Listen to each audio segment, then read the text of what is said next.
Hey everyone, and welcome back. Today we're going to do a deep dive into something that's, well, it's everywhere, right? Survey research. Mhm. You know those questionnaires and polls. Oh, yeah. We're going to kind of take a peek behind the curtain, Yeah. see how they actually work. You know what their strengths are, where they sometimes can trip up, Right. and why you should actually care about all of that. Yeah. So we've got some excerpts from this document called Unit11.pdf. Okay. It's, I mean, it sounds really exciting just from that title, right? Right. But trust me, there's some really, really cool stuff in here. I believe it. I was geeking out just skimming through it before we started. Uh-huh. There are different types of surveys. Okay. Like, who knew, right? Yes. And some of them are designed to track people over years. Wow. So first things first, what is survey research? Yeah. I mean, we all kind of get the gist, right? Yeah. But let's get official here. What is it really? Well, I think one of the things that's interesting about survey research is that at its core, it's really about observation rather than experimentation. Okay. It's sort of like watching a movie. Okay. We could see what's happening, but we don't get to go behind the scenes and mess with the plot. Gotcha. So, like, if a survey tells us that tons of people are buying, a certain brand of sneakers, Right. it doesn't really tell us why they're so obsessed with that brand, right? Exactly. It's just giving us a snapshot Yeah. of what people are doing. Okay. And then in order for us to make sure that snapshot is accurate, we need something called a representative sample, Oh, yeah. which is where things start to get tricky, Okay. because that means that our group of survey takers needs to be very similar to the larger group we're interested in. Yeah. If it's not, then our results could be misleading. So you wouldn't just ask, like, your 5 best friends Right. about a new product idea and assume that everyone else feels the same way. Exactly. You need a broader range of opinions. Makes sense. Okay, so our source here lays out 7 steps for conducting a survey. Okay. Let's walk through them. I promise they're more exciting than they sound. All right. So step 1, and I can't stress this enough, is figuring out what are you actually trying to learn from this survey? Yeah. Seems pretty basic, but you'd be surprised how many people just skip this step and then they end up with a pile of data Right. that doesn't really mean anything. Yeah. It's like setting off on a road trip without a destination. Okay. You might have fun along the way, Right. but you'll never get to where you need to go. Love that. So that clear objective is really your roadmap for getting to the findings that are meaningful. So purpose first, then we move on to step 2, which is all about figuring out who we're talking to, Right. defining our population. Yes. Now, who would you include if you were surveying colleagues about office morale, for example? That's a great question. And the answer to that question actually has a really big impact on what you find. So, for example, are we including just full-time employees in that? Yeah. Are we also including part-time? What about contractors? Mm-hmm. What about people who are working remotely? Oh, interesting. So the way that you define your population actually changes what the story that your survey is going to tell is. Right. So that's a really important decision to make at the beginning. Yeah, see, I told you it was more interesting than it sounds. It is. Right, so step 3 gets into the nitty-gritty Yeah. of designing the survey itself. This is where we actually decide, what kind of format we're using. Are we doing a questionnaire? Is it an interview? Maybe even something completely different. Right. And then actually crafting those questions. And this is where things get really interesting, Okay. because writing survey questions is a subtle art. Oh, yeah. It involves thinking about wording, thinking about psychology, even anticipating ways that people might try to game the system. Hey, hold on. People try to mess with surveys on purpose? Oh, absolutely. Okay, spill the tea. I want to hear all about this. We will get into all of that later, but let's not get ahead of ourselves. All right, fair enough. So step 4 Okay. is picking our sample, Okay. those lucky participants from the population that we've defined. Right, and we already talked about how important that representative sample is. Yes. But how do we actually pick those people? That's a great question. There are so many different methods. It makes my head spin. There are, and the method that you choose really depends on a lot of different factors. Okay. Things like your budget, how many people you need to reach, and how accurate those results need to be. Gotcha. So it's a balancing act for sure. Okay, step 5 is where the rubber meets the road. This is where we actually administer the survey and collect the data. Right. I imagine this could get kind of wild. Yeah. Depending on what type of survey are we sending out, stacks of paper questionnaires, Yeah. calling people up for interviews, maybe even knocking on doors. Yeah. You know- You gotta be dedicated. Right. dedicated. Yeah. So each method has its own pros and cons. Exactly. Like, I guess mail surveys could be cheap to send out, but you might not hear back from a lot of people. That's right. Phone interviews might be more personal. Yeah, But they also take a lot more time. they do. So it's all about choosing the best tool for the job. Exactly. Okay, so step 6, moment of truth. We've got all this data. Yes. Now we got to make sense of it. Time to analyze and interpret. That's right. Bring on the spreadsheets and the statistics right. Right. Got to find those hidden patterns and draw some solid conclusions. That's where a good statistician can be your best friend, Okay. because they can help you separate the signal from the noise and make sure that the findings are actually meaningful and that you're drawing accurate conclusions. Okay, so you're saying I need a statistics buddy. It's good to have one. All right. All right, so step 7, the final step, is all about sharing what we've learned. Time to polish up that survey report and make it shine. And this is where we take all of those numbers Right. and turn them into a compelling story Oh, wow. that actually answers our original research question. Okay. And we want to make sure that information is clear, it's concise, and most importantly, that it's actually something that people can use. I love that. From a jumble of data to a story that actually makes a difference. Exactly. It's like a research journey with a happy ending. Yes. Okay, so you mentioned earlier something about different types of surveys. Yes. I think it's time we unpack that a bit. Absolutely. Let's start with those data collection methods themselves. Okay. There's more to it than just questionnaires. There is more to it than just questionnaires. Okay, Yeah. so our document here breaks it down into 3 main methods. Okay. Sampling, which we've already touched on a bit, Yes. questionnaires, and then interviews. Yes. And I'm super intrigued by those interviews because they can be structured, unstructured, even over the phone. They can. Tell me more. Well, what's really fascinating about interviews is that choosing to do an interview versus another method really depends on what you're trying to find out. Okay. So if what you're interested in is really getting these deep personal insights into people's lived experiences, then doing an interview is probably the way to go. Okay. But if what you're interested in is just gathering a lot of data quickly from a large group of people, Yeah. then questionnaires are going to be a lot more efficient. Okay. So it's like choosing the right tool for the job again. Exactly. All right, so we've got our methods down. Let's talk about the types of surveys themselves. Okay. Now, our source mentions 2 big categories, Right. cross-sectional and longitudinal. Yes. Can you break those down for me? Yeah. So imagine taking a photo of a group of people. Okay. That's your cross-sectional survey. Gotcha. It's capturing a single moment in time. Okay. But if you want to see how things change over time, Yeah. then you need to do a longitudinal survey. It's more like a time-lapse video capturing change and evolution. Okay, I'm getting that. So longitudinal surveys would be good for, like, tracking social change Exactly. or seeing how people's opinions on something evolve over the years. Exactly. And it gets even more interesting Okay. because within longitudinal surveys, we've got a few different types. Okay. We have trend studies, cohort studies, and panel studies. Break it down for me. Right. So trend studies Mm-hmm. are really all about these big picture changes. Okay. So think about tracking something like library usage among university graduates. Okay. You might survey a different group of grads every year, Okay. but you're still getting a sense of how those library habits are evolving over time. So it's less about those specific people and more about that overall trend. Right. Gotcha. Okay, what about cohort studies? Cohort studies focus on a specific group of people over time, Okay. even if the specific individuals who are surveyed within that group change. Gotcha. So it's like following a generation. Think like baby boomers, Yeah. millennials, Gen Z, Mm-hmm. and seeing how their attitudes and behaviors shift as they age. Okay, that's super interesting. And then we've got panel studies, which I think are maybe the most intense. All right. They're definitely the most intense. Okay.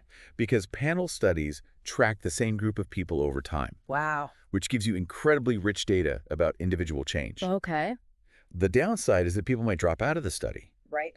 which can really skew your results. Yeah. So it takes a real commitment Yeah. to keep everybody on board for the long haul. Wow. I'm seeing how much strategy goes into just choosing the type of survey, A lot of strategy. even before you get to the questions. Yes. So speaking of questions, let's get to the heart of the matter. Yes, let's talk about writing good questions. Right. Because it is not just about asking whatever pops into your head. Okay.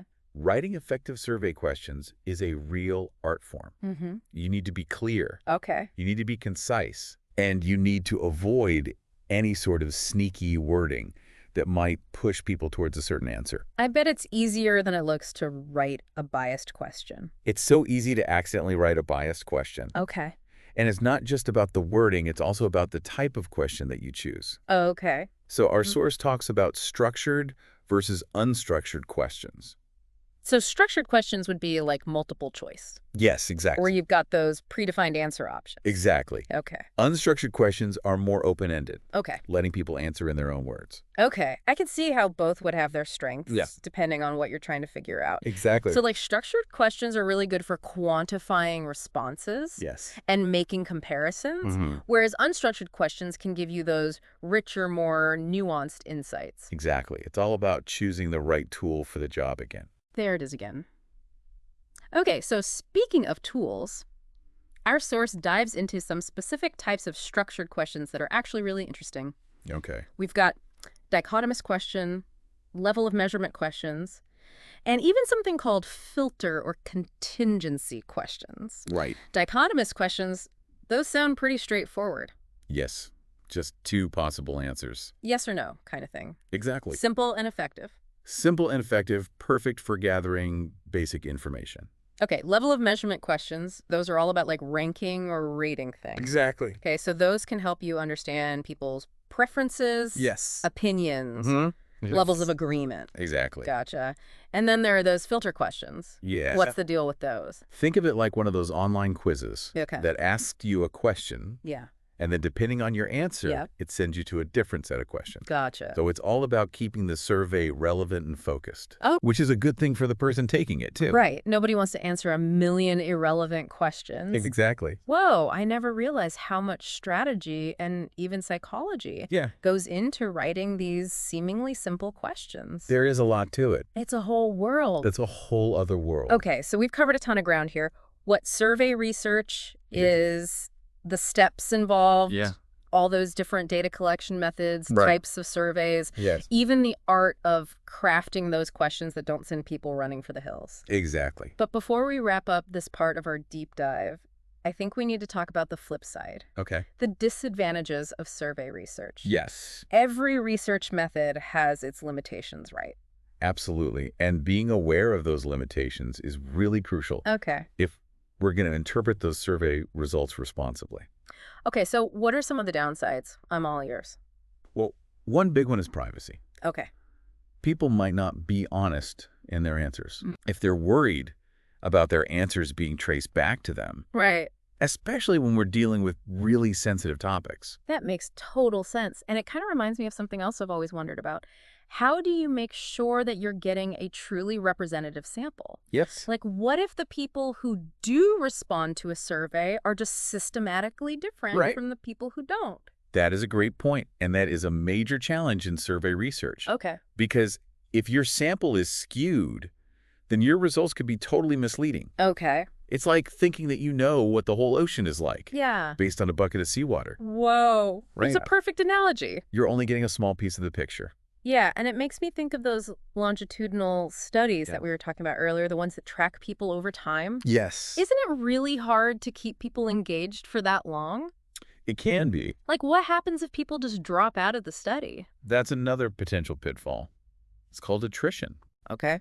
and it can really mess with your results. Okay. Because if the people who stick with the study are systematically different from the people who leave, Yeah. your findings might not reflect the true picture.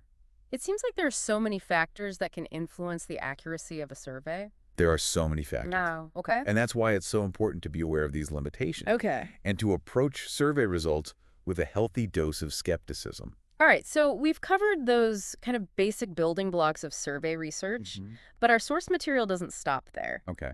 It also dives into some of the difficulties and issues that can arise in the real world. Right. And let me tell you, things can get messy. It's not always as straightforward Right. as just following those 7 steps. Right. There are all sorts of unexpected hurdles that can trip you up. Okay, I'm ready for the drama. What kind of problems are we talking about here? Well, the first hurdle is simply choosing the right type of survey. It's not a one-size-fits-all situation. Right. You need to think really carefully about your research question, Uh-huh. your target population, Okay. and even your budget Yeah. before you decide whether a cross-sectional, longitudinal, or even some kind of hybrid approach is the way to go. So it's kind of like picking the wrong tool for the job again. Exactly. And if you make the wrong choice, you could end up with data that doesn't really answer your question. Right. Or worse, leads you to the wrong conclusions altogether. It happens. Ouch, that's a mistake you don't want to make. Right. What else can go wrong? Well, once you've chosen your survey type, Yeah. the next challenge is actually crafting those questions effectively. Okay. And trust me, it is way harder than it looks. Oh, I bet I can already imagine all the ways you can write a biased Right. or confusing question. It happens all the time. Really? Oh, yeah. Even a tiny change in wording Wow. can completely change how people interpret a question Okay. and how they respond. So researchers have to be incredibly careful with their language choices. Okay. Every word matters. It's like walking a tightrope. It is. You need to be so precise and balanced. Yes. So you don't accidentally lead people you know in one direction or another. Exactly. Yeah. And it's not just about the wording. Okay. You also have to be really mindful of potential biases. Yeah. Both from the researcher side Okay. and from the respondent side. Oh, right. We talked about that earlier, Right. but I'm guessing it comes up a lot in practice. Oh, it comes up all the time. Yeah. Researcher bias can sneak in at every stage, Okay. from designing the questions to interpreting the results. It's like wearing rose-colored glasses. Okay. You might not even realize that you're seeing things through a particular lens. And what about respondent bias? How does that play out? Well, one really common type is what we call social desirability bias, Okay. which is basically people wanting to present themselves in a positive light, Right. even if it means bending the truth a little bit. Oh, I totally get that. It's like when you're asked if you floss every day. Exactly. Who's going to admit that they don't? Exactly. Oh, Yep. yeah. So, and then there's also just the possibility that respondents might misunderstand the questions. Yeah. Or not have the information that's needed to answer accurately. Right. So it's a constant challenge Okay. to ensure clarity and minimize these biases. It sounds like designing a truly robust Yes. and unbiased survey is a real art form. It is a real art form. Wow. Okay. And even when you've nailed the design Right. and the questions, there are still practical challenges that can pop up. There are. You mean like real-world logistics getting in the way? Exactly. Okay. Things like budget constraints, Yeah. the feasibility of actually reaching your target populations, and even those tight time frames can all throw a wrench in the works. Yeah. It's a good reminder that research isn't just about ideas. Exactly. It's also about execution and navigating those messy realities of Yeah. the world. Exactly. Yeah. And sometimes those logistical hurdles are the most difficult to overcome. All right, so we've talked about some of the potential pitfalls Yeah. of survey research, but now I want to bring this back to our listeners. Okay. Has you ever participated in a survey where you felt like the questions were just confusing or biased Right. or just totally irrelevant? Or maybe you've seen survey results reported in the media Yes. and thought, wait a minute, something doesn't seem quite right here. Yeah. Maybe the sample wasn't representative. Right. Or maybe the researchers' own biases were influencing the findings. That's such an important point. We need to be savvy consumers of information, They do. especially when it comes to survey research. Absolutely. Understanding those potential pitfalls Mhm. can help us critically evaluate Right. the surveys that we encounter Mhm. and the data that they produce. Yeah, we can't just take everything at face value. Exactly. All right, so we've gotten pretty deep into some of the challenges We have. of survey research, but I don't want to leave our listeners feeling discouraged. Right. It really is a powerful tool It is. when used responsibly. Absolutely. So in the next part, we're actually going to shift gears a little bit Okay. and explore some real-world examples of how survey research is being used to make a positive impact. I like it. So we'll see how it's being used to, understand consumer behavior, Yeah. shape public policy, Mhm. and even advance scientific knowledge. Stay tuned. All right. So, another big one when we're talking about downsides is this idea of attrition. Attrition. Attrition. So, you know how we were talking about those longitudinal studies where you're tracking people over time? Right. Yeah. It can be really hard to keep people engaged Yeah. for that long. Right. So if people start dropping out of the study, Yeah. that's what we call attrition. Okay. And it can actually really mess with your result. I see. Because if the people who are sticking with the study are systematically different from the people who are leaving, then your findings might not reflect the true picture. Right. That makes sense. So that's another thing to be thinking about. Okay. So we've covered these kind of basic building blocks of survey research, Yeah. but our source material, it doesn't stop there. Right. It also dives into some of the, difficulties and issues that can arise, like, in the real world. Right. And let me tell you, things can get messy. Oh, it's not always Yeah. as straightforward as just following those 7 steps. Right? There are all sorts of unexpected hurdles that can trip you up. Okay, I'm ready for the drama. What kind of problems are we talking about? Well, the first hurdle is simply choosing the right type of survey. Oh, okay. It's not a one-size-fits-all situation. Right. You need to think really carefully about your research question, Okay. about your target population, Mm-hmm. even about your budget, Right. before you can decide whether a cross-sectional, a longitudinal, or even some kind of hybrid approach is the way to go. So it's kind of like picking the wrong tool for the job again. It is exactly like picking the wrong tool for the job. And if you make the wrong choice, you could end up with data that doesn't actually answer your question. Right. Or worse, leads you to the wrong conclusions altogether. It happens. Ouch, that's a mistake you don't want to make. What else can go wrong? So once you've chosen your survey type, Yeah. the next big challenge is crafting those questions effectively. Right. And trust me, it is way harder than it looks. Oh, I bet. I can imagine all the ways you could accidentally, write a biased question or a Right. confusing question. It happens all the time. Really? Oh, yeah. Even a tiny change in wording can completely change how people interpret a question Wow. and how they respond. Interesting. So researchers have to be incredibly careful about their language choices. Okay. Every word matters. It's like walking a tightrope. It is. You have to be so precise and balanced Yes, so that you don't accidentally lead people in one direction or another. exactly. And it's not just about the wording. We also have to be mindful of potential biases, Right. both from the researcher side Okay. and from the respondent side. Right. We talked about that earlier, but I'm guessing this comes up a lot in practice. Oh, it comes up all the time. Okay. Researcher bias can sneak in at every stage, Right. from designing the questions Yeah. to even interpreting the results. Okay. It's Yeah. like wearing those rose-colored glasses. Yeah. You might not even realize you're seeing things through a particular lens. Right.